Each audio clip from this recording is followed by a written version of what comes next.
प्रिय विद्यार्थियों, आप सभी का नवांकुर विद्यापीठ के डिजी लेसन्स में बहुत बहुत स्वागत है। आज मैं 12th एग्रीकल्चर के छात्रों को विषय पशुपालन के द्वितीय अध्याय जिसका नाम है आहार एवं पोषण सेकंड या फीड्स एंड न्यूट्रिशन सेकंड के बारे में अध्ययन कराऊंगा। इस अध्याय में हम बात करेंगे चारों के संरक्षण के बारे में, यानी कंजर्वेशन ऑफ फॉरेजेस के बारे में। सबसे पहले हमें यह जानना जरूरी है कि चारों का संरक्षण क्यों आवश्यक है।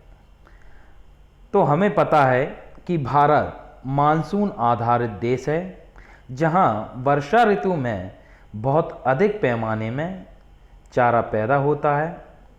खरीफ तथा रबी मौसम में उत्पादित अतिरिक्त चारे को समुचित संरक्षण के द्वारा भंडारित करके ऐसे मौसम में उपयोग लाना जब हरे चारे की समस्या होती है। तात्पर्य यह है कि वर्षा ऋतु में चारे को संरक्षण करके गर्मी के मौसम में जब चारे का उत्पादन कम होता है उस समय प्रयोग में लाना चारों का संरक्षण कहलाता है। और इसकी दो विधियां हैं, नंबर 1 है साइलेज और नंबर 2 है हे। इन दोनों में साइलेज उत्तम विधि है। तो सबसे पहले हम बात करेंगे साइलेज की कि साइलेज है क्या। तो इसकी परिभाषा देखें, हरे चारे को अवायवीय स्थिति में या एनारोबिक कंडीशन में, जिसे वायु रहित स्थिति भी बोल सकते हैं, तो हरे चारे को अवायवीय स्थिति में बंद डिब्बे या गड्ढों में रखकर नियंत्रित किण्वन द्वारा उसको रसीली अवस्था में सुरक्षित रखने की विधि इन साइलेज अथवा साइलॉइंग कहलाती है। मतलब ये जो विधि है कौन सी, जिसमें चारों को किसी डिब्बे या गड्ढों में अवायवीय स्थिति में बंद करके रखा जाता है और इसके अंदर किण्वन क्रिया होती है। किण्वन क्रिया से तात्पर्य ये रहता है किसी भी पदार्थ को सरल अणुओं में विघटित करना, किसके द्वारा, जीवाणुओं के द्वारा, उसे किण्वन कहते हैं। तो यह जो विधि है, इस विधि को तो अपन इन साइलेज या साइलोन कहेंगे, लेकिन इस विधि से जो चारा तैयार होता है उसे साइलेज कहेंगे। विधि हो गई इन साइलेज या साइलोइन, और इस विधि से जो चारा तैयार होगा वो कहलाएगा साइलेज।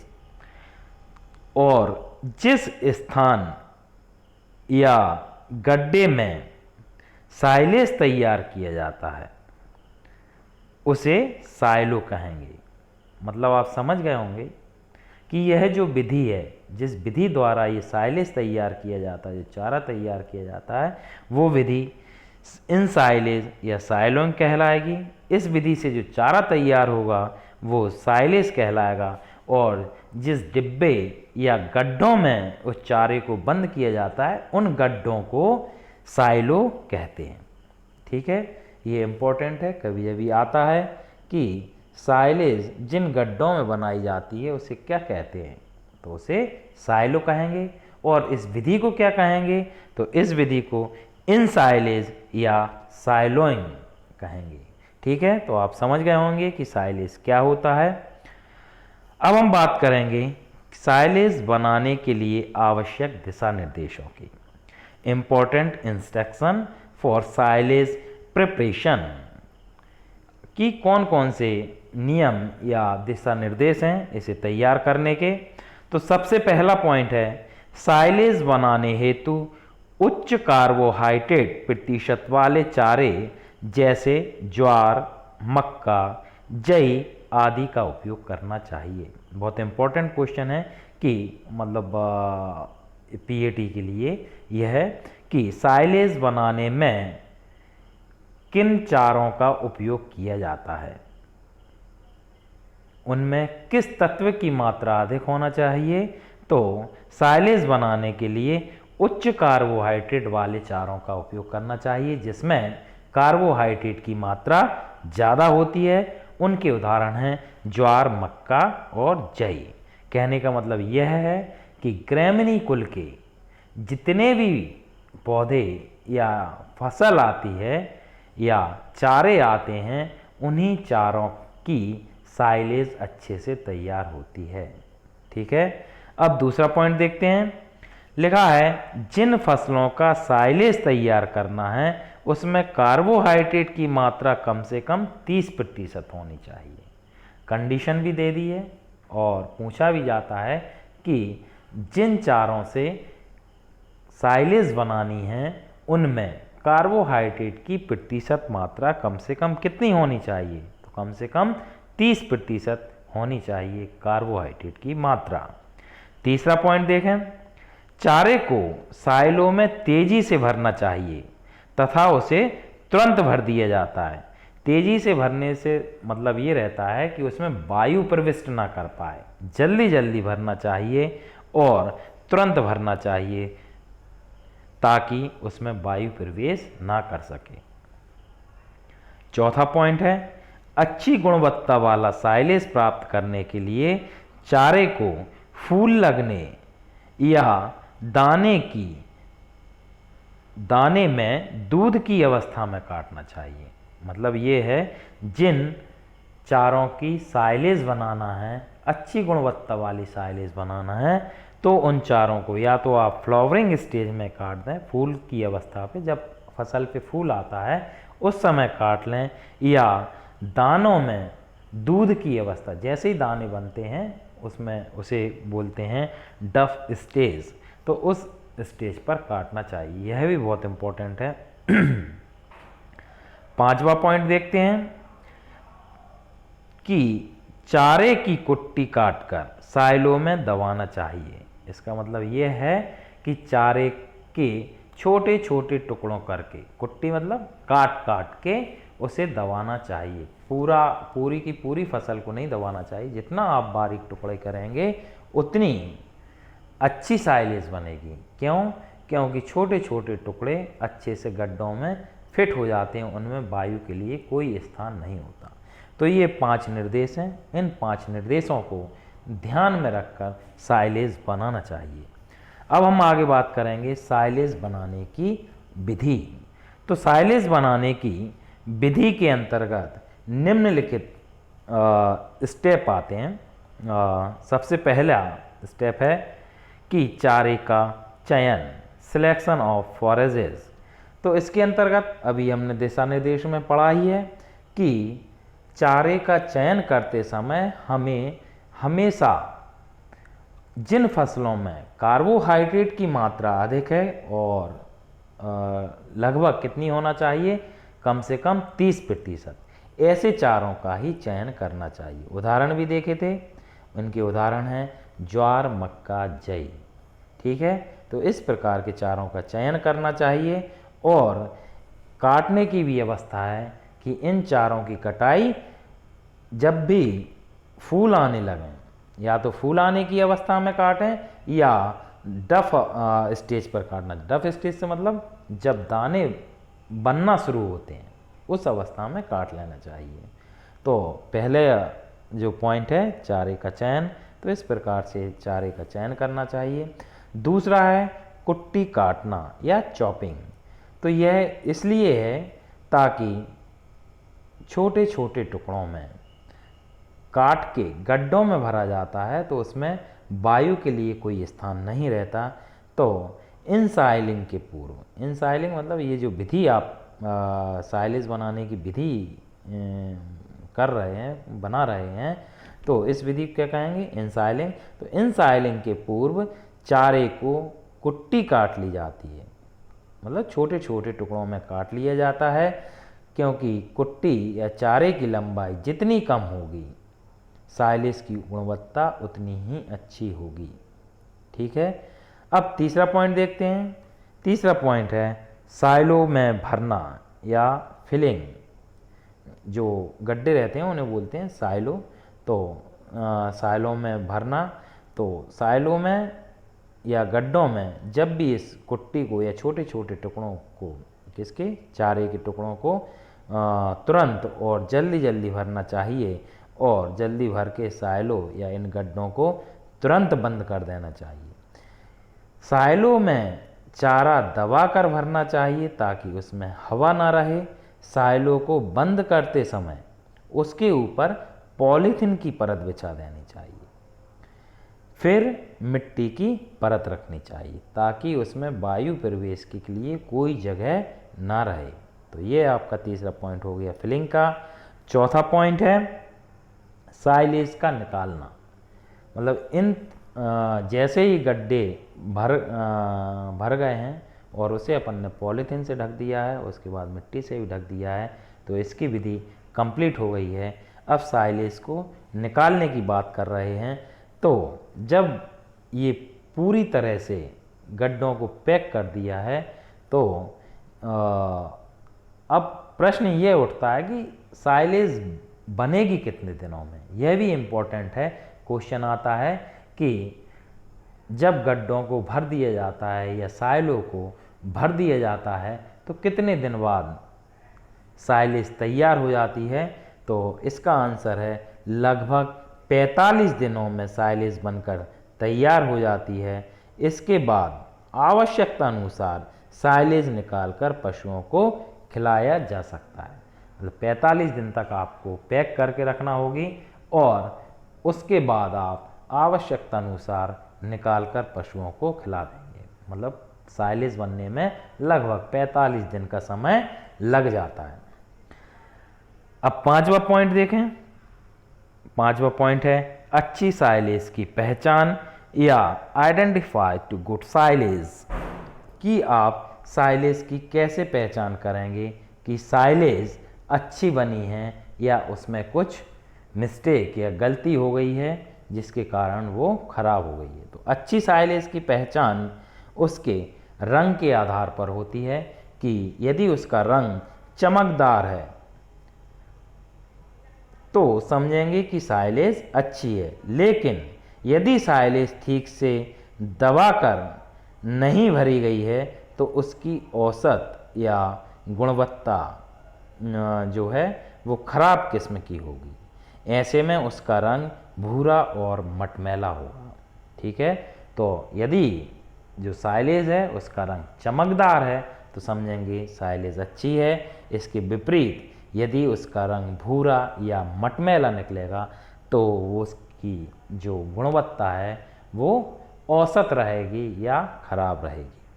तो ये 5 स्टेप हैं साइलेज बनाने की विधि के, जिनको ध्यान में रखना चाहिए। इसी के आधार पर साइलेज बनाना चाहिए। आगे हम बात करेंगे साइलेज के वर्गीकरण की कि साइलेज में ऐसे कौन से गुण हैं जिसके आधार पर देखा जाएगा या पहचाना जाएगा कि साइलेज अच्छी है या नहीं। तो इसका वर्गीकरण इसके गुणों के आधार पर किया गया है। तो सबसे पहले हम देखेंगे पहले पॉइंट में इसकी गंध या स्वाद के आधार पर। दूसरा पॉइंट देखेंगे हम अमोनिकल नाइट्रोजन की मात्रा के आधार पर। तीसरा पॉइंट है ब्यूटायरिक अम्ल की मात्रा के आधार पर और चौथा पीएच मान के आधार पर। तो सबसे पहले है बहुत अच्छी साइलेज या वेरी गुड साइलेज। तो इसमें जो गंध है अम्ल की गंध एवं स्वादिष्टता होनी चाहिए। जब भी इसकी गंध आएगी एक अम्लीय गंध रहेगी और जब ये अम्लीय गंध आएगी तो वो स्वादिष्ट रहेगी और पशु उसे चाव से या स्वादपूर्वक खाएगा।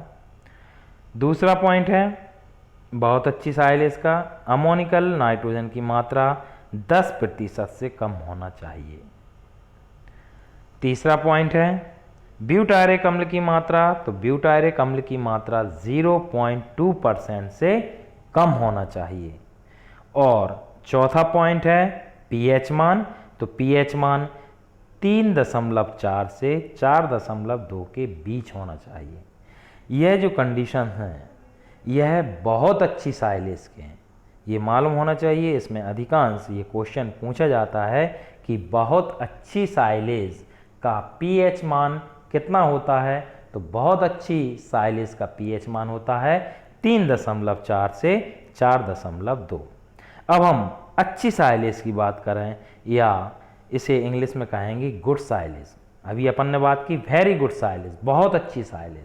तो उसमें ये जो कंडीशन है, गंध एवं स्वाद, अमोनिकल नाइट्रोजन की मात्रा, ब्यूटायरिक अम्ल की मात्रा और पीएच मान, वो इस तरह से होगी या इस कंडीशन की होगी तो वो बहुत अच्छी साइलेज कहलाएगी। अब हम बात करते हैं अच्छी साइलेज की। तो इसमें अम्ल की मामूली गंध एवं स्वादिष्ट, अम्ल की गंध आ रही है तो वो स्वादिष्ट भी रहेगी।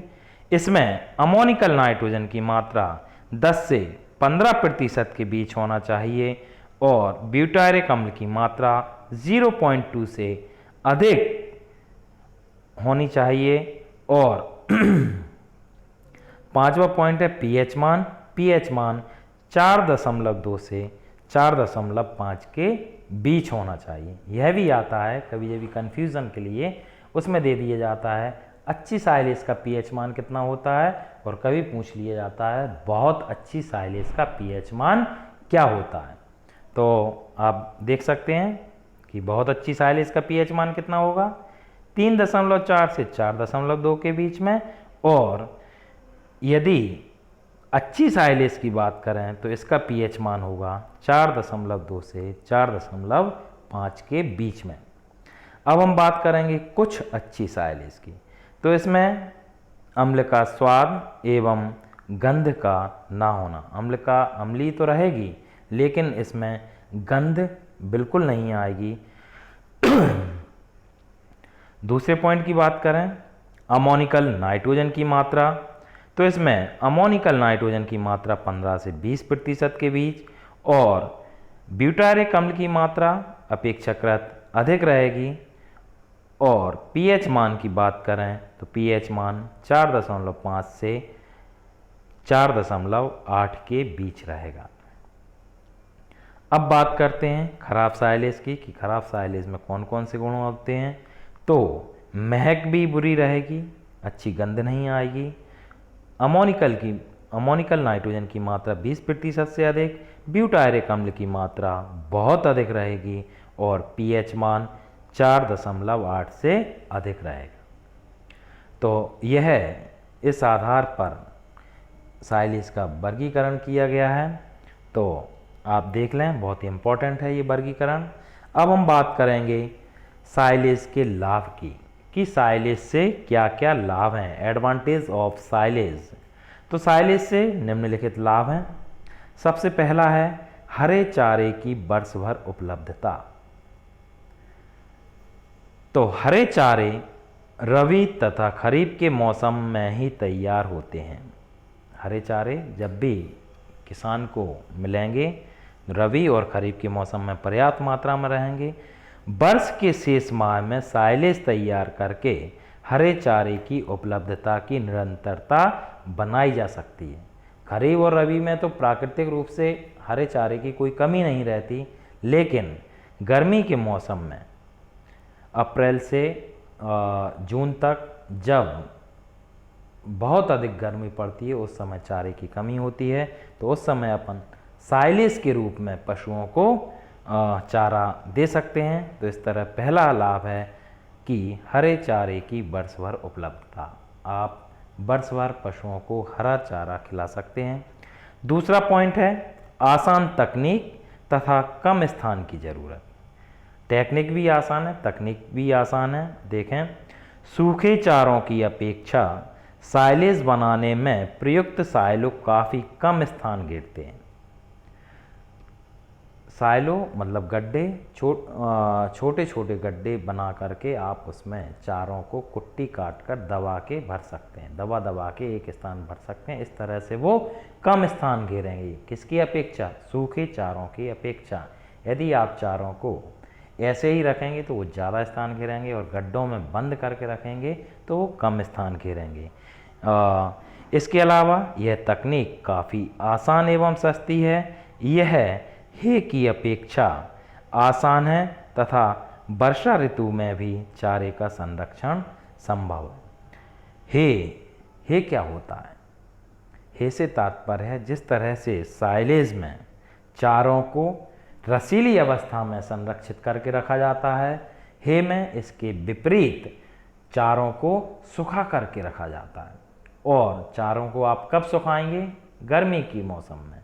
वर्षा ऋतु में चारे को सुखाना बहुत कठिन बात है, क्योंकि बारिश के मौसम में वर्षा तो होती है, साथ में वायु में ह्यूमिडिटी भी रहती है, जिसके कारण चारा अच्छे से नहीं सूख सकता।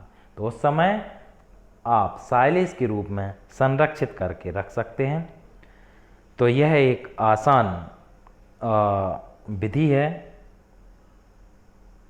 आगे का पॉइंट देखें, तीसरा, पौष्टिकता सुरक्षित, मतलब इसमें जो तत्व हैं, पौष्टिक तत्व हैं, वो भी सुरक्षित रहते हैं। लिखा है, साइलेज में चारे का रसीलापन एवं पौष्टिकता यथावत बनी रहती है। साइलेज बनाने की प्रक्रिया में चारे में कुछ रासायनिक प्रक्रिया होती है, जिसके द्वारा चारे में उपस्थित प्रोटीन, शर्करा एवं स्टार्च अधिक सरल अणुओं में विघटित हो जाते हैं। अधिक सरल अणुओं में विघटित होना मतलब किण्वन होना उसका, तो बहुत ही सरल अणुओं में विघटित हो जाते हैं, जो पशुओं के लिए शीघ्र पाचक एवं अधिक उपयोगी होते हैं। उसके विघटन से, किण्वन क्रिया होने से पाचक पशुओं के लिए अधिक उपयोगी भी रहते हैं और शीघ्र पाचक भी रहते हैं। चौथा पॉइंट देखें, कम समय तक खेत का इस्तेमाल। कम समय तक खेत का इस्तेमाल से तात्पर्य है साइलेज के लिए फसल को फूल लगने से पहले काट लेने के कारण अगली फसल की तैयारी के लिए समय मिल जाता है। तात्पर्य यह है कि इसमें फसल को आप फूल की अवस्था में काट देते हैं, इसलिए खेत जल्दी खाली हो जाता है और आप अगली फसल इसमें बो सकते हैं, लगा सकते हैं और उस खेत का आप अन्य कार्यों में इस्तेमाल कर सकते हैं। तो चौथा पॉइंट है कम समय में खेत का इस्तेमाल। तो यह है साइलेज के लाभ हो गए हैं। अगला पॉइंट देखेंगे या आगे हम बात करेंगे साइलेज से हानि। अब चूँकि लाभ हैं तो कुछ हानियाँ भी हैं साइलेज से, देखेंगे। पहला पॉइंट है साइलेज बनाने के लिए अधिक तकनीकी ज्ञान, धन एवं श्रम की आवश्यकता होती है। इसमें जो साइलेज बना रहा है किसान, उसे इस तकनीक की जानकारी होना आवश्यक है। इसके लिए धन की भी आवश्यकता होगी और श्रम भी करना पड़ता है, जैसे चारे की कुट्टी काटना है, गड्ढे तैयार करना है और उसमें किस तरह से भरना है, ये सब पूरी तकनीक जो है वो जानकारी में होना चाहिए किसान की, जो साइलेज बना रहा है। तो यदि इसकी जानकारी नहीं है तो साइलेज अच्छे से तैयार नहीं हो पाएगी और धन और उसका श्रम दोनों वेस्ट हो जाएंगे या बर्बाद हो जाएंगे। दूसरे पॉइंट की बात करें हम, साइलेज में ताज़ा चारे की अपेक्षा पौष्टिक मान में 25 से 30% की कमी आ जाती है। स्वाभाविक बात है, जो चारा ताज़ा होता है उसमें पौष्टिक तत्व अधिक होते हैं और जब हम इसको संरक्षित करते हैं तो कुछ यानी 25 से 30% तक इसके पौष्टिक मान में कमी आ जाती है। तीसरा पॉइंट देखें, साइलेज में पानी की अधिक मात्रा रहने तथा हवा प्रवेश कर जाने के कारण उसमें दुर्गंध आ जाती है तथा धन एवं श्रम की हानि होती है और चारा भी बर्बाद हो जाता है। यदि पानी की मात्रा अधिक है, नमी की मात्रा अधिक है और इसके साथ ही यदि उसमें वायु प्रवेश कर गई या वायु रह गई उन गड्ढों में, तो पूरा चारा बर्बाद हो जाएगा और धन श्रम दोनों की हानि होगी। चौथा पॉइंट है साइलेज बनाने के लिए परिरक्षकों पर अतिरिक्त व्यय करना पड़ता है। परिरक्षकों से तात्पर्य यह है कि गड्ढों में परिरक्षण के लिए कुछ अलग से तत्व डाले जाते हैं। उन तत्वों पर या परिरक्षकों पर किसानों को अतिरिक्त व्यय या खर्च करना पड़ता है। 5वां पॉइंट देखें, साइलेज में हे की अपेक्षा विटामिन डी कम होती है, क्योंकि हे को सुखाया जाता है तो उसमें विटामिन डी की मात्रा बढ़ जाती है और चारे हरी अवस्था में रहते हैं, इसलिए इसमें विटामिन डी की कमी रहती है। तो यह 5 पॉइंट साइलेज की हानि के हो गए। आगे हम पढ़ेंगे भारत में साइलेज के कम प्रचलन के कारण, कि वो कौन कौन से कारण हैं जिनके कारण भारत में साइलेज का कम प्रचलन है। तो सबसे पहले बात करेंगे हम जागरूकता की कमी। इसके अंतर्गत भारत के अधिकांश गांवों में किसानों को चारा संरक्षण की इस विधि की जानकारी नहीं है। हमारे यहाँ गांव में कई ऐसे किसान हैं या कई ऐसे गांव हैं जहां किसानों को इस विधि की जानकारी नहीं है। तो पहला पॉइंट हो गया जागरूकता की कमी या लैक ऑफ अवेयरनेस। दूसरा पॉइंट है तकनीकी ज्ञान एवं साधनों की कमी, lack of technical knowledge and resources. तो छोटे छोटे किसानों के पास तकनीकी ज्ञान नहीं होता तथा संसाधनों की कमी के कारण वे साइलेज तैयार नहीं कर पाते। उनके पास तकनीकी ज्ञान भी नहीं है और पर्याप्त संसाधन के अभाव में भी वो साइलेज तैयार नहीं कर पाते। तीसरा पॉइंट है जोखिम उठाने का डर।